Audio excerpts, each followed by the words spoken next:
So, hello and welcome guys. In this module, we will learn about the chapter number 2, chemical changes and reaction. This is the 9th ICSC chapter. Basically, this chapter was on 9th ICSC in chapter number 2. This chapter was on the 9th ICSC chapter number 2. So guys, देखते हैं हम लोग इस chapter के बारे में।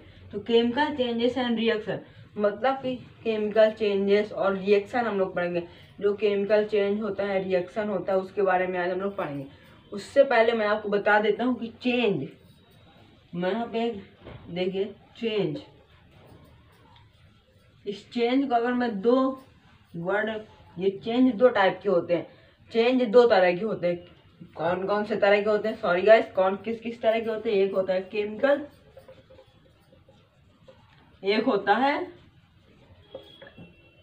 Physical change, chemical change. How many type of chemical change?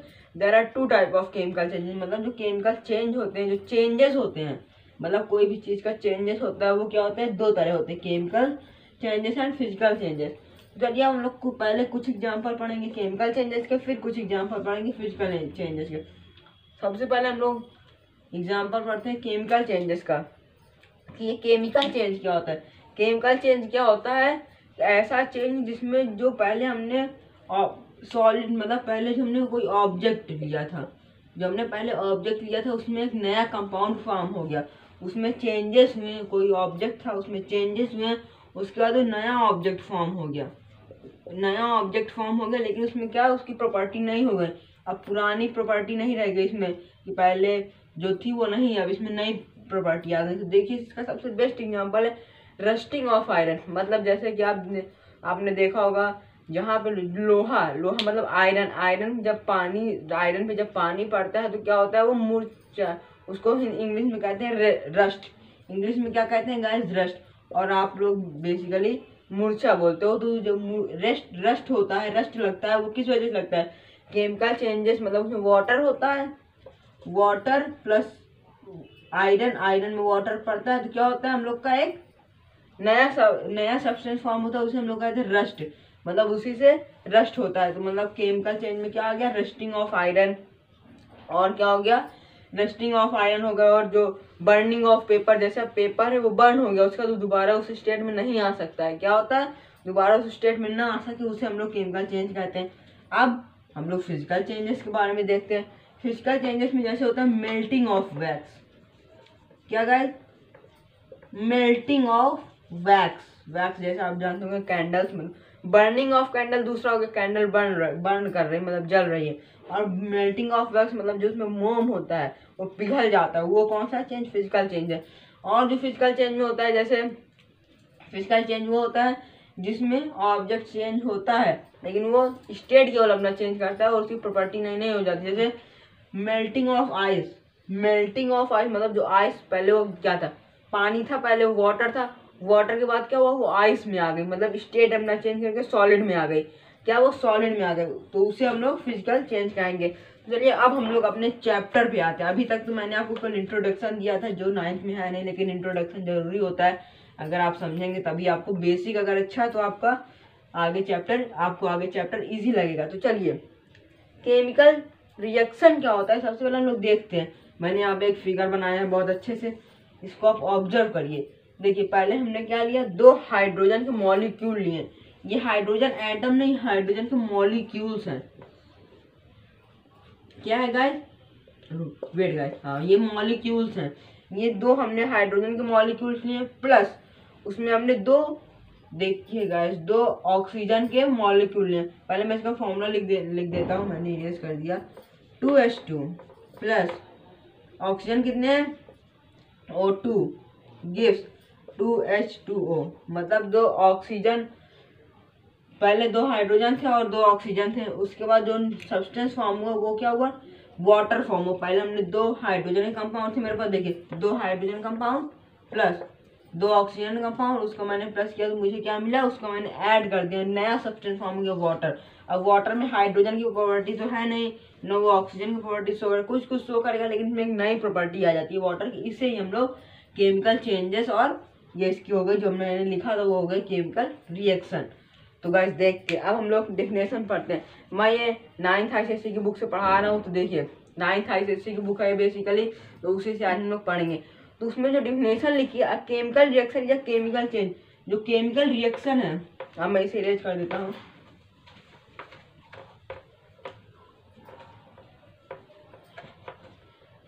जो chemical reaction है, जो केमिकल रिएक्शन है वो क्या है, इस तरह chemical change. Chemical reaction is a chemical change in which matter changes into a new substance. कोई भी मैटर या कोई भी ऑब्जेक्ट होता है वो क्या होता है, न्यू सब्सटेंस और सब्सटेंसेस में चेंज हो जाता है इन अ केमिकल चेंज। तो देखिए अगर आपको डिफिनेशन पूछी जाए केमिकल रिएक्शन की क्या होती है, डिफाइन केमिकल रिएक्शन, तो उसमें आप गाइस लिखेंगे कि it is a chemical change in which the matter changes into a new substance। जो मैटर होता है वो क्या होता है, नया सब्सटेंस चेंज कर दे। जैसे मैंने अभी आपको यहाँ बताया था हाइड्रोजन थे ऑक्सीजन दोनों को ऐड किया तो क्या वाटर बन गया। क्या बन गया गाइस, वाटर बन गया। तो वही हम लोग का क्या था, केमिकल रिएक्शन। मतलब जो केमिकल रिएक्शन होती है उसमें क्या होता है, chemical reaction it is a chemical reaction. क्या केमिकल चेंज हुआ तभी केमिकल रिएक्शन हो गया, अगर केमिकल चेंज ना होता तो केमिकल रिएक्शन ना होती। तो जो केमिकल चेंज होता है उसमें मैटर जो है वो क्या करता है, चेंज हो जाता है नया सब्सटेंस, या तो एक सब्सटेंस में चेंज हो गया तो कई बार कई सारे सब्सटेंस में चेंज हो जाता है। तो उसे हम लोग क्या है, केमिकल रिएक्शन। तो chemical reaction is a chemical change a matter changes into a new substance और अ सब्सटेंस, मतलब सब्सटेंस या बहुत दो से ज्यादा सब्सटेंस में चेंज हो जाता है। चलेगा, हम लोग अगली डिफिनेशन पढ़ते हैं। जो अगली डिफिनेशन वो है in a chemical reaction the substances और सब्सटेंसेस टेकिंग पार्ट रिएक्शन। जैसे कोई भी केमिकल रिएक्शन है उसमें दो चीज पार्ट करती है। मतलब जैसे देखिए कोई इक्वेशन यहाँ होगी, कोई इक्वेशन यहाँ पे लिखी होगी, कोई इक्वेशन यहाँ पे लिखी होगी। तो इधर वाली जो इक्वेशन होती है, मतलब जो इस इक्वेशन को हम लोग इधर और उधर नहीं कहेंगे, जैसा मैं कह रहा हूँ वैसा आप नहीं कहेंगे। इधर वाली इस तरफ वाली इक्वेशन को हम लोग कहेंगे रिएक्टेंट्स। मतलब इधर साइड जो इक्वेशन होगी उसे हम लोग क्या कहेंगे, रिएक्टेंट्स। क्या कहेंगे गाइस, इसे आप याद कर लीजिए। जब दो रिएक्टेंट्स ऐड होते हैं, दो से ज्यादा रिएक्टेंट्स या रिएक्टेंट जब ऐड करते हैं तो एक नया प्रोडक्ट फॉर्म करते हैं, और इधर साइड वाले इक्वेशन को हम लोग क्या कहते हैं, प्रोडक्ट कहते हैं। तो रिएक्टेंट हो गया और प्रोडक्ट हो गया। द सब्सटेंस और सब्सटेंसेस, यहाँ पे जो सब्सटेंस और सब्सटेंस है वो क्या होंगे, टेकिंग पार्ट, रिएक्शन में पार्ट लेंगे। क्या करेंगे, जो रिएक्शन में पार्ट लेंगे, और पार्ट जो लेते हैं उसे हम लोग क्या कहते हैं, रिएक्टेंट्स। और वो नए कोई रिएक्शन थी वो नया सब्सटेंस में ट्रांसफॉर्म हो जाएगी, उसे ही हम लोग क्या कहते हैं, प्रोडक्ट कहते हैं, जैसे यहाँ पे लिखा है। तो चलिए अब हम लोग पहले एक केमिकल रिएक्शन लिखते हैं, दे लेते हैं, उसके बाद हम लोग आगे देखते हैं। केमिकल रिएक्शन हो गई जैसे N2 + O2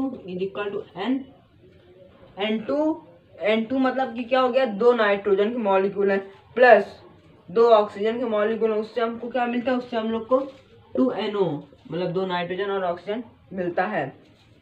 तो देखिए गाइस N2 + O2 = 2NO। तो यहाँ पे ये क्या है, ये है रिएक्शन, सॉरी गाइस रिएक्टेंट्स। और ये क्या है गाइस, जो नया सब्सटेंस फॉर्म है उसे हम लोग क्या कहते हैं, प्रोडक्ट। उसे हम लोग क्या कहेंगे, प्रोडक्ट कहेंगे। तो चलिए गाइस अब हम लोग अपने नेक्स्ट टॉपिक के बारे में डिस्कस करते हैं। जो हमारा नेक्स्ट टॉपिक है वो है रिएक्टेंट्स। और देखिए हम लोग अब रिएक्टेंट्स और डिफरेंस के बाद, रिएक्टेंट्स और प्रोडक्ट।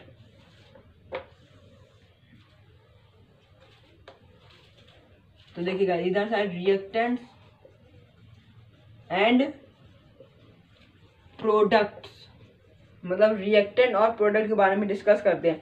ये लेफ्ट हैंड साइड में होता है, ये LHS मतलब लेफ्ट हैंड साइड, और ये RHS मतलब राइट हैंड साइड। एक लेफ्ट हैंड साइड होगा, जैसे देखिए एक लेफ्ट हैंड साइड, एक राइट हैंड साइड। तो देखिए right the reaction that is substance, मतलब कि इस तरफ जो रिएक्शन लिखी होंगी उससे हम लोग रिएक्टेंट्स कहेंगे, और इधर जो सब्सटेंस रहेंगे या इक्वेशन रहेगी उसे हम लोग प्रोडक्ट कहेंगे। क्या कहेंगे, प्रोडक्ट कहेंगे। एग्जाम्पल के तौर पे मैं एक अच्छी सी इक्वेशन लेता हूँ, उस इक्वेशन का नाम है Ca मतलब कैल्शियम। इसका जो आप मतलब समझ पा रहे हैं OH2 का, OH का होल ट्वाइस, इसे हम लोग क्या बोलेंगे, कैल्शियम Ca + OH का होल ट्वाइस। तो ये हम लोग को क्या देगी, ये हम लोग को देगी प्लस 2HNO3। इसमें हम लोग एक नया और मॉलिक्यूल ऐड करते हैं। एक ये है, दो हमने सब्सटेंस ऐड किया। क्या किया, दो सब्सटेंस ऐड किया, तो हमें जो मिलेगा वो हम लोग प्रोडक्ट कहेंगे। क्या, इन दो इक्वेशन को हमको ऐड करने पे जो एक नया प्रोडक्ट मिलेगा उसे हम लोग क्या कहेंगे, जो नई इक्वेशन या नया सब्सटेंस मिलेगा उसे हम लोग प्रोडक्ट कहते हैं। तो वो मिलेगा CaNO3 का होल ट्वाइस। NO3 मतलब नाइट्रो, NO3 के 3 कंपाउंड हो गए, प्लस और हमें कुछ मिलेगा 2H2O। तो ये हो गया हम लोग का, ये हो गया हम लोग का रिएक्टेंट्स और प्रोडक्ट्स। जो मैंने भी यहाँ पे इक्वेशन लिखी है वो है, पहले हमने कैल्शियम हाइड्रोक्साइड लिया। क्या लिया, हमने कैल्शियम हाइड्रोक्साइड लिया और उसमें नाइट्रिक एसिड को ऐड किया। कैल्शियम हाइड्रोक्साइड एक नया सब्सटेंस था, एक सब्सटेंस था, और नाइट्रिक एसिड एक सब्सटेंस था। उसे हम लोग क्या कहेंगे, उसे हम लोग रिएक्टेंट्स कहेंगे। और एक कैल्शियम नाइट्रेट था जो उसे हमें मिला क्या, आखिरी में जो हमें दो सब्सटेंस मिले, एक कैल्शियम नाइट्रेट और एक वाटर मिला। तो चलिए गाइस हम लोग अपने नेक्स्ट टॉपिक की तरफ बढ़ते हैं। जो हम लोग का नेक्स्ट टॉपिक है वो है केमिकल रिएक्शन। क्या है guys, chemical reaction. Chemical characteristic for indication और अकम्पनिंग अ केमिकल रिएक्शन। मतलब अब जैसे हम लोग केमिकल रिएक्शन किया, कोई भी